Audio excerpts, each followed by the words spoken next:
अस्सलाम वालेकुम students, how are you all. उम्मीद है खैरियत से हैं, ठीक ठाक हैं। और आज हमारे कॉमन नेम में लास्ट एक फंक्शनल ग्रुप हम स्टार्ट करने जा रहे हैं और जिसका नाम है ईस्टर। ईस्टर एक ऐसा फंक्शनल ग्रुप है कि मोस्टली स्टूडेंट इसमें फंसे रहते हैं, इसके कॉमन नेम में, इसके आयोपिक नेम में। तो परेशान होने की ज़रूरत नहीं है, बड़े आसान मेथड से हम इसको कर लेंगे। आज कॉमन नेम कर लेंगे, जब हम इसके बाद अब स्टार्ट करेंगे आयोपिक नेम की सीरीज, तो जब हम इसका आयोपिक नेम भी कर लेंगे। तो इसके कॉमन नेम बहुत ही सिंपल है, इसका स्ट्रक्चर भी ड्रॉ करेंगे। तो टाइम वेस्ट नहीं करते, लेट्स स्टार्ट द टॉपिक। तो आज हमारा जो लास्ट फंक्शनल ग्रुप है उसका नाम है ईस्टर। ओके, तो हम ईस्टर स्टार्ट करते हैं। अच्छा देखें, ईस्टर के लिए ओके, ईस्टर के लिए चाहे तो हम डेफिनेशन बना लें सिंपल, या हम ये भी कह सकते हैं कि हमने प्रीवियस फंक्शनल ग्रुप कौन सा पढ़ा था, कार्बोजाइलिक एसिड। देखिए, कार्बोजाइलिक एसिड का फॉर्मूला क्या था, RCOOH, यही था ना। लास्ट हमने जो पढ़ा है कार्बोजाइलिक एसिड, जिसको कार्बोऑक्सिलिक एसिड कह रहे हैं, उसका फॉर्मूला यही है। हम ये भी कह सकते हैं कि अगर हम कार्बोऑक्सिलिक एसिड में से हाइड्रोजन को रिप्लेस कर दें और उसकी रिप्लेसमेंट की जगह हम किसको लेकर आए, हम कार्बन को ले आए। अगर हम इस हाइड्रोजन को रिप्लेस करके कार्बन ले आए तो ये हो जाएगा RCO, और इस हाइड्रोजन की जगह पर कार्बन आ जाए तो कार्बन की क्वांटिटी कितनी हो, 1 2 3 4 जितनी भी हो, तो उसका कोई फर्क नहीं पड़ता। बट अगर हाइड्रोजन की जगह कार्बन हो तो इस फंक्शनल ग्रुप को हम नाम देंगे ईस्टर। तो एनी कार्बन के लिए वर्ड यूज करते हैं हम R। हम ये भी कह सकते हैं, या हम ये भी कह सकते हैं कि ईस्टर को हम रिप्रेजेंट कर रहे हैं किससे, COO से। ठीक है, ये ईस्टर है। अब हम ये भी डेफिनेशन कह सकते हैं यहां पर, जैसे कि हमने ईथर में कही थी कि dialkyl attach with oxygen, dialkyl attach with oxygen. फिर हमने ये कहा था कीटोन में डायल्काइल अटैच विथ कार्बोनाइल, यही था कि कीटोन में दोनों तरफ कार्बन हो और दरमियान में कीटोन हो। इसी तरह ईस्टर में भी डायल्काइल अगर अटैच है COO के साथ, इसका मतलब 3 फंक्शनल ग्रुप ऐसे हैं हमारे सिलेबस में जो सेंटर में आते हैं, जिनके सराउंडिंग में कार्बन है। ये याद कर लें आप, एक ईथर जिसमें सराउंडिंग में कार्बन है और फंक्शनल ग्रुप आराम से दरमियान में है, सराउंडिंग में कार्बन को ऐसा बॉडीगार्ड रखा हुआ है। ऐसे कीटोन है CO कार्बोनाइल और सराउंडिंग में कार्बन चेन। और इसी तरह पर ईस्टर जो यहां पर सराउंडिंग में है, ऐसा ही है, जिसमें ईस्टर खुद जो है वो दरमियान में है और सराउंडिंग में क्या है, कार्बन। अगर हम देखें तो इसी तरह से अल्कोहल की बात करें, वो डिफरेंट है, वो सेंटर में नहीं होता। हम अल्डीहाइड देखें, वो सेंटर में नहीं है। कार्बोक्सिलिक एसिड देखें, वो सेंटर में नहीं है। अल्काइल हैलाइड देखें, सेंटर में नहीं है। अमाइन सेंटर में नहीं होते। लेकिन 3 फंक्शनल ग्रुप आप याद कर लें जो कार्बन सराउंडिंग में होते ही होते हैं, ether, ketone and Easter. Clear हो गई बात। तो हम दो तरह से डेफिनेशन याद कर सकते हैं, अगर डायल्काइल अटैच है COO के साथ, या फिर हम ये कह दें कि कार्बोक्सिलिक एसिड में से, कार्बोऑक्सिलिक एसिड में से H को रिप्लेस करें, उसकी सब्स्टिट्यूट किसको लेकर आए, कार्बन को लेकर आए। कार्बन बादशाह एलिमेंट है, जहां चाहे आ सकता है। कार्बन हर जगह मौजूद है, ठीक है। कार्बन जैसा कोई एलिमेंट नहीं है, हर जगह कार्बन है। पानी के सिवा हम हर चीज में कार्बन मौजूद है जो हम खाते पीते हैं। बहरहाल, तो कार्बन के बगैर तुम्हारी जिंदगी नहीं है। मुझे तो वैसे ही कार्बन बहुत पसंद है, और उसकी आदतन जो खास आदत है वो 4 बॉन्ड वाली, वो तो और किसी में भी नहीं है। बहरहाल, हम यहां देखते हैं, हमने देखा कि COOR ये इसका स्ट्रक्चर है, मतलब डायल्काइल, डायल्काइल की बात हो रही है। क्लियर हो गई बात यहां तक? अच्छा ठीक है। इसका मतलब यह हुआ कि ईस्टर के कुछ नेम्स को हम समझते हैं। ईस्टर में थोड़ी सी लॉजिक है, लॉजिक समझ जाएंगे चीजें आसान हो जाएंगी। ईस्टर का जो कॉमन नेम है वो याद रखिएगा, मैं यहां पे लिख के दे रहा हूं, वो है common name alkyl, alkyl, alkane, yes, alkane. ठीक है, क्या अल्काइल अल्केन आता है? फिर से सोचें, लास्ट टू लेक्चर्स याद करें। ईस्टर का common name alkane word use होगा? नहीं होगा। मैंने आपको कहा था कॉमन नेम में हमेशा क्या यूज होगा? फॉर्म, एसिड, प्रोपियोन, याद है आपको? ब्यूटाइल, ये वर्ड यूज होंगे। और ये कॉमन नेम में कहां कहां यूज होंगे? Aldehyde, yes, carboxylic acid and Easter. तो इसका मतलब ये हम गलत लिख रहे थे, अल्केन तो नहीं आएगा, अल्काइल आएगा। उसके बाद जो हमने नेम्स लिखा है उस नेम के बाद हम ईस्टर का कॉमन नेम का जो सफेक्स बनेगा, सफेक्स जो उसको रिप्रेजेंट करेगा वो है 8। ईस्टर को कॉमन नेम में किससे रिप्रेजेंट करते हैं? 8 से, ATE, 8, याद रखिएगा। तो यहां पर जो भी नेम होगा, जो भी नंबर ऑफ कार्बन होगा, उसमें हम ऐड कर देंगे 8।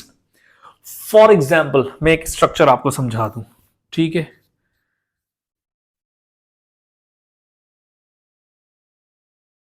ये स्ट्रक्चर समझिएगा, ये बहुत इंपॉर्टेंट है आपके लिए।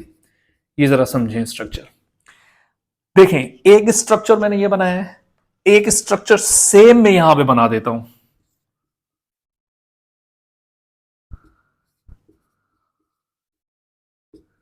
देखें, ये 2 स्ट्रक्चर मैंने लिखे हैं। अगर दोनों स्ट्रक्चर का मॉलिक्यूलर फॉर्मूला निकालें तो सेम ही है। देखें, यहां पर 1 2 3 4 कार्बन, 1 2 3 4 कार्बन, यहां पर COO, यहां पर भी COO। लेकिन बड़ी इंटरेस्टिंग बात यह है, दोनों का कॉमन नेम डिफरेंट है, दोनों का आयोपिक नेम डिफरेंट है। ये क्या चक्कर है? दोनों तरफ सराउंडिंग में देखें सेम नंबर ऑफ कार्बन है। Same number of carbon means यहां पर भी सराउंड, देखें COO को अगर हम देखते हैं, इसके सराउंडिंग में यहां पर 1 कार्बन है और इसके सराउंडिंग पे यहां पर 2 कार्बन है। इसी तरह पे COO के इस तरफ भी 2 कार्बन है, उस तरफ 1 कार्बन है। सिर्फ पोजीशन चेंज हुई है जिसकी वजह से पूरा का पूरा नाम चेंज है। यही लॉजिक है ईस्टर में समझने की। अगर आप ये चीज समझ लें तो ईस्टर आसान है, ईस्टर में कोई प्रॉब्लम नहीं है। देखें, ईस्टर का जब भी हम कॉमन नेम देंगे या आप स्ट्रक्चर बनाएंगे, अगर ये लॉजिक आपको नहीं आती होगी तो ना आप स्ट्रक्चर बना सकते हैं ना आप उसका कॉमन नेम दे सकते। जब भी ईस्टर आपके सामने हो पहले चेक करें, दरमियान में सिर्फ ऑक्सीजन हो तो ईथर है, सिर्फ ऑक्सीजन नहीं है, ये CO भी है। अगर दरमियान में सिर्फ CO हो तो इसका मतलब कि कीटोन है, खाली CO भी नहीं है, मतलब COO, मींस के ये ईस्टर की बात हो रही है। अगर ईस्टर की बात हो रही है तो एक चीज समझ लें, आपने चेक करना है COO जहां पर भी होगा उसको आपने यहां इस तरह से अंडरलाइन करें और चेक करें कि दूसरा वाला ऑक्सीजन जो है, सेकंड ऑक्सीजन, वो किस डायरेक्शन में लिखा है, यहां या यहां, कैसे लिखा हुआ है वो। मतलब आप बोलेंगे यहां यहां का क्या मतलब? भाई ये ऐसे भी लिखा हुआ हो सकता था, ये देखें, ये ऐसे भी तो लिखा हो सकता था, COO। अब ये जो सेकंड ऑक्सीजन है ये लेफ्ट साइड पर है, पहले कहां पे था? राइट साइड पर। ये वाला ऑक्सीजन फैसला करेगा पूरे नाम के ऊपर, ये ऑक्सीजन डिपेंड करता है, याद रखिएगा। अभी हम उसको वापस उसी शेप में ले आते हैं, समझें जरा इसको। मींस के ये ऑक्सीजन फैसला करेगा कि कंपाउंड का नाम क्या होगा। क्योंकि याद रखिएगा ईस्टर का एक रूल है, जो सेकंड ऑक्सीजन है उसके साथ वाले जो कार्बन होंगे, इसमें ये चक्कर नहीं होता लॉन्ग चेन शॉर्ट चेन, नहीं नहीं नहीं, ईस्टर में ऐसा बिल्कुल भी नहीं है। जैसे आप ये फैसला कर लेते हैं कि भाई ईथर के नाम में तो हम ये देखेंगे जो छोटी चेन है उसको पहले पढ़ लें, methyl propyl ether common name में। बट ईस्टर में ऐसा लॉन्ग चेन और शॉर्ट चेन का चक्कर नहीं है, चाहे वो कॉमन नेम हो चाहे वो आयोपिक नेम हो। सिंपल तरीका है कि सेकंड ऑक्सीजन फैसला करेगा कि नाम क्या होना है उसका। देखें, अगर इस ऑक्सीजन सेकंड वाले को देखें, इसके साथ वाले जो कार्बन होंगे उसको पढ़ा जाएगा अल्काइल, याद रख लें। और जो रिमेनिंग कार्बन होंगे उनको हम काउंट करेंगे 1 और 2, including functional group carbon, including functional group carbon. याद रखें, हमने अल्डिहाइड में भी फंक्शनल ग्रुप वाले कार्बन को काउंट किया था, हमने कार्बोक्सिलिक एसिड में भी फंक्शनल ग्रुप वाले कार्बन को काउंट किया था, तो हम यहां पर भी इसको काउंट करेंगे। क्लियर हो गई बात ये? तो जो कार्बन ऑक्सीजन वाली साइड पर होगा, जो कार्बन ऑक्सीजन वाली साइड पर होगा वो अल्काइल है। अब वो कितने भी कार्बन हो वो कोई मसला नहीं है। देखें, ऑक्सीजन वाली साइड पे कितने कार्बन है? 1 and 2। तो 2 कार्बन का अल्काइल में क्या पढ़ेंगे? 2 कार्बन को अल्क में कहेंगे ईथ, और वायल इथाइल।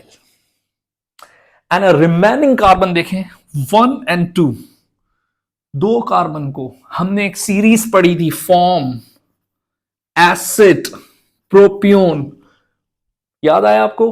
ब्यूटायर, वैलर, ये हमने पढ़ा था। और मैंने कहा था ये नाम कहां पर एप्लीकेबल है, कहां पर फिट होंगे ये नाम, अप्लाई होंगे कहां पर? Yes, aldehyde, carboxylic acid and Easter. और कहां पर यूज होंगे? सिर्फ कॉमन नेम में। तो देखें, इथाइल 2 कार्बन को कहेंगे एसिड, और ईस्टर का कॉमन नेम क्या है? 8। तो ये बन गया इथाइल एसीटेट। क्लियर? ये ऑक्सीजन का ख्याल करना है, लॉन्ग शॉर्ट्स का कोई ताल्लुक नहीं। यहां पर 10 कार्बन होते, उसको भी मैं ब्रांच में पढ़ता ही। 5 कार्बन होते तो मैं पेंटाइल कहता, कोई मसला नहीं है। अच्छा देखें, दोनों सेम है, बल्कि मैं काम करता हूं ना, और थोड़ा सा इसको चेंज कर लेते हैं। इस स्ट्रक्चर को मैं इस तरह ही लिखता हूं, बिल्कुल एज इट इज लिखता हूं। देखें, CH3। अब ये जो COO है ना, बल्कि इसको मैं यूं कर देता हूं, ऑक्सीजन को यहां ले आता हूं, CH2। आप देखें, मैंने सराउंडिंग की पोजीशन भी नहीं चेंज की, सराउंडिंग भी एज इट इज है। 2 कार्बन सराउंडिंग में यहां है, 1 कार्बन यहां है, और दरमियान में COO आपके सामने ही है। लेकिन याद रख लें, जो दूसरा O होगा, याद रखें, जो सेकंड O होगा, पूरे कंपाउंड का नाम उस पर ही डिपेंड करता है। अब देखें, हमारे सामने ये स्ट्रक्चर है COO। COO देखते ही हमारे जहन में ये बात आती है, ये ईस्टर की बात हो रही है। अब हमने देखना है कि जो सेकंड ऑक्सीजन है वो किस साइड पर है, वो लेफ्ट साइड पे या राइट साइड पर? सेकंड ऑक्सीजन जो है वो लेफ्ट साइड पर है। और हमने ये सीखा है, जो दूसरा वाला ऑक्सीजन होगा उसके साथ जो अटैच कार्बन है, जो दूसरा ऑक्सीजन है उसके साथ जो अटैच कार्बन है वो अल्काइल पढ़ा जाएगा। तो ये इसके साथ वाला जो कार्बन है वो अल्काइल है। वो कितने कार्बन है? 1 कार्बन को अल्काइल में क्या कहेंगे? 1 कार्बन को लिए वर्ड यूज होगा मीथ। सीरीज कौन सी है? आइल, मिथाइल। अच्छा, रिमेनिंग कार्बन देखें कितने बचे? 1 इंक्लूडिंग फंक्शनल ग्रुप, 1 2 3, 3 कार्बन प्रोपियोन, और ईस्टर को कहेंगे 8, तो मिथाइल प्रोपियोनेट। अगर ये कॉन्सेप्ट क्लियर होगा तो स्ट्रक्चर भी सही ड्रॉ करेंगे, वरना सोचेंगे यार जरूरी थोड़ी है कि इधर लगाएं या इधर लगाएं, गलत हो जाएगा। जहन में रखें, ईस्टर में जो सेकंड कार्बन होगा, सेकंड कार्बन सेकंड ऑक्सीजन होगा, याद रखिएगा, उसके साथ जो कनेक्ट कार्बन होंगे वो अल्काइल पढ़े जाएंगे। और ये रूल कॉमन नेम में भी यूज होता है, ये आयोपिक में भी यही यूज होगा। ठीक है? और जो रिमेनिंग कार्बन होंगे इंक्लूडिंग फंक्शनल ग्रुप वो काउंट हो जाएंगे सारे। क्लियर हो गई बात? ऑक्सीजन के साथ वाले कार्बन वो अल्काइल हैं, सेकंड ऑक्सीजन के। चाहे वो ऑक्सीजन अगर इस तरह लिखा हुआ हो ना, फॉर एग्जाम्पल, अब देखिए मैं मिलाकर लिख दूं, अगर मिलाकर लिखा हुआ है तो इसका मतलब अंडरस्टूड है कि सेकंड ऑक्सीजन इसी तरफ ही है। तो ये वाले जो कार्बन होंगे वो अल्काइल है, और ये जो है वो आपके साथ फॉर्मेट या एसीटेट या प्रोपियोनेट होगा। अगर ये कॉन्सेप्ट क्लियर है तो हम कुछ स्ट्रक्चर सॉल्व करते हैं। क्लियर हो गई बात ये? तो अब देखें कुछ स्ट्रक्चर्स हैं। तो देखें यहां पर अगर आपका ये कॉन्सेप्ट क्लियर है तो अगर आपको स्ट्रक्चर गिवन हो, फॉर एग्जांपल आपसे कहा भाई स्ट्रक्चर बताएं ethyl, for example ethyl acetate या प्रोपियोनेट, पहले हम ये बना लेते हैं।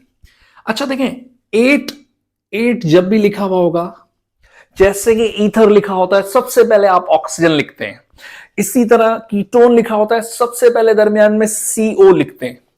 अगर 8 लिखा हुआ होगा सबसे पहले आपने COO लगाना है, 2 ऑक्सीजन। अब आपकी मर्जी है ऐसे लगा दें, या आपकी मर्जी है कार्बन के साथ एक कार्बोनाइल बनाकर और एक ऑक्सीजन ऐसे लगा दें।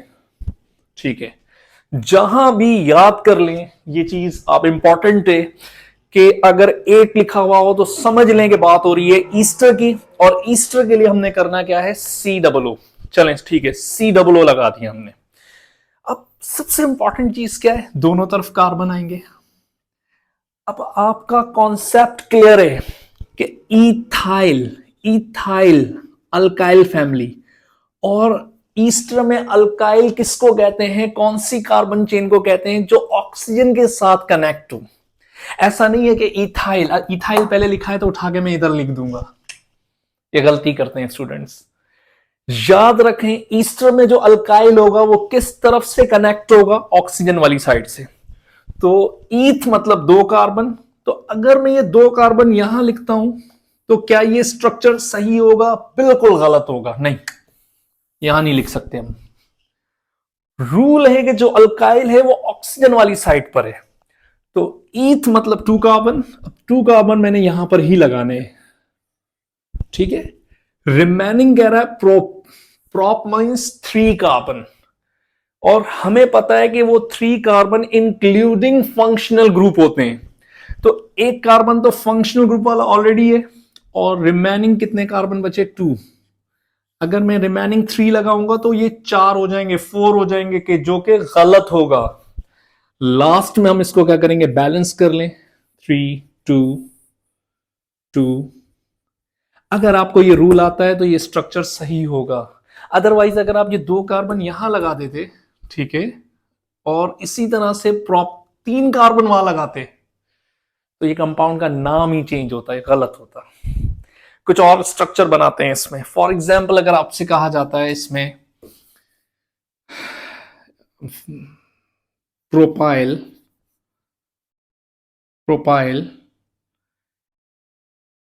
ब्यूटायर, ब्यूटायरेट, 8, 8 की बात सामने आते ही हम कहते हैं बात हो रही है किसकी, ईस्टर की।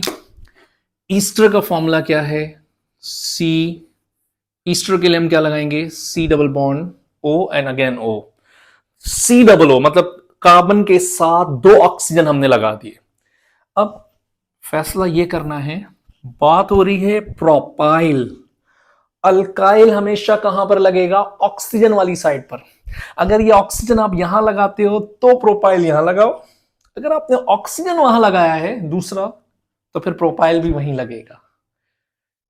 प्रोप मींस 3 कार्बन, आप चाहें तो 3 कार्बन ऐसे लिख दें 1 2 3, और उसको बैलेंस कर लें। अगर आपको फॉर्मूला आता है प्रोपाइल का तो आप डायरेक्ट लिख दें C3H7, वो आपकी मर्जी है। But means, but means 4 carbon including functional group, 1 already, 2 3 4, quite 3 2 2।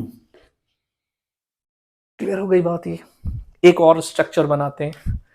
अगर हमारे सामने हो आइसो, आइसोब्यूटाइल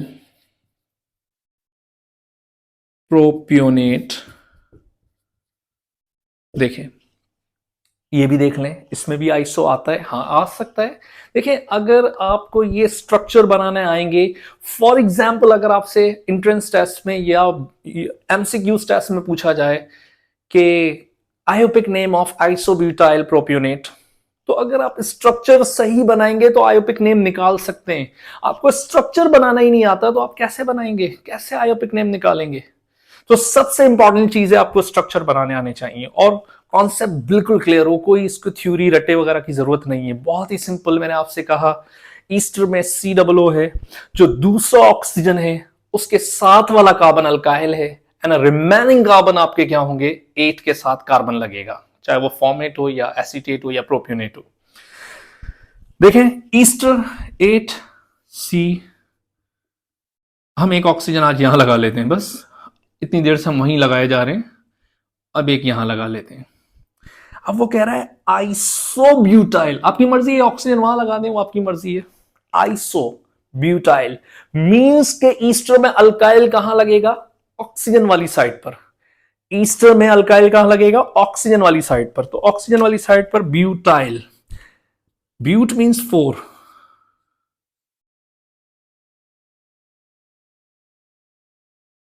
लेकिन एक बात सामने आती है, जब भी हम आइसो या सेकेंडरी बनाते हैं तो हमें यह बात पता है कि हम अपने टारगेटेड कार्बन में से एक कार्बन को क्या करेंगे, कम कर देंगे, एक कार्बन को क्या करेंगे, कम करेंगे।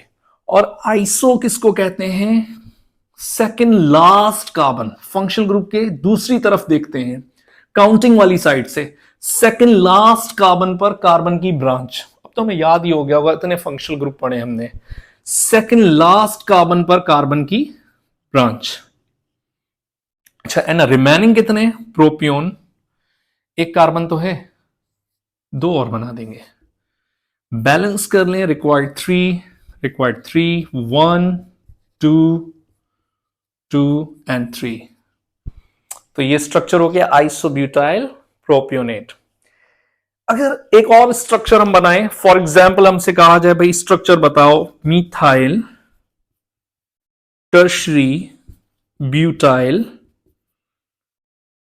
ऐसे ही ऐसे बनेगा कुछ नहीं, ऐसा कोई नाम नहीं बनेगा, हम इसको बनाएंगे टर्शरी ब्यूटाइल, क्योंकि आपको पता है कि अल्काइल ईस्टर में पहले आता है। ठीक है, तो अल्काइल हम यहां पे लिखेंगे टर्शरी ब्यूटाइल, और हम यहां लिख देते हैं एसीटेट। देखें, 8 सामने आते ही आपके जहन में क्या बात आएगी, 8 सामने आते ही आपके जहन में यह बात आएगी कि हम किसकी बात कर रहे हैं, ईस्टर की। तो सबसे पहले आपने ईस्टर ड्रॉ करना है, घबराना नहीं है इसमें।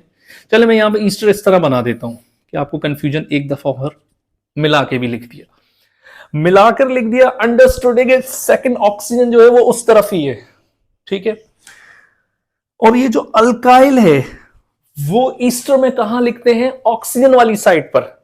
तो ऑक्सीजन वाली साइड ये है, तो यहां पर अल्काइल लिखना है, और अल्काइल भी सीधा नहीं है, थोड़ा सा टेढ़ा लिखना है। कौन सा है, टर्शरी ब्यूटाइल। टर्शरी कहते हैं फंक्शनल ग्रुप के साथ वाला कार्बन। तो इस फंक्शनल ग्रुप के साथ वाले कार्बन हम एक ड्रॉ करेंगे, और उस कार्बन के साथ कार्बन कितनी डायरेक्शन में हो, 3 डायरेक्शन में कार्बन हो। तो हम टर्शरी वाला टास्क पूरा कर लेते हैं, 1 कार्बन, 2 कार्बन और 3 कार्बन। ठीक है, हमने ये 3 डायरेक्शन पूरी कर ली।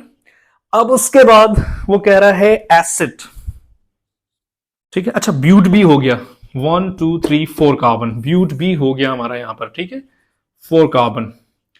अब acid means 2 carbon including functional group, तो 1 कार्बन तो है, एक और लगा देंगे।